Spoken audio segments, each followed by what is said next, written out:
జానపదం కొత్త ఆట నేర్చిందా పాపలాంటి లేత పదం పాఠశాలగా కూనలమ్మ జానపదం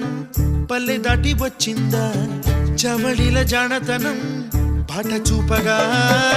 కుంచెలో దాగే చిత్రాలు ఎదురొచ్చేలా అంతటా ఎన్నో వర్ణాలు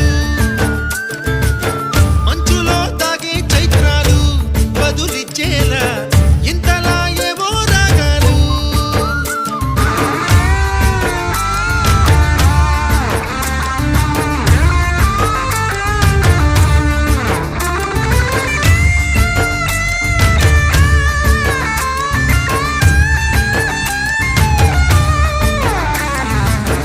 ఆకతాయి సందడిగా ఆగలేని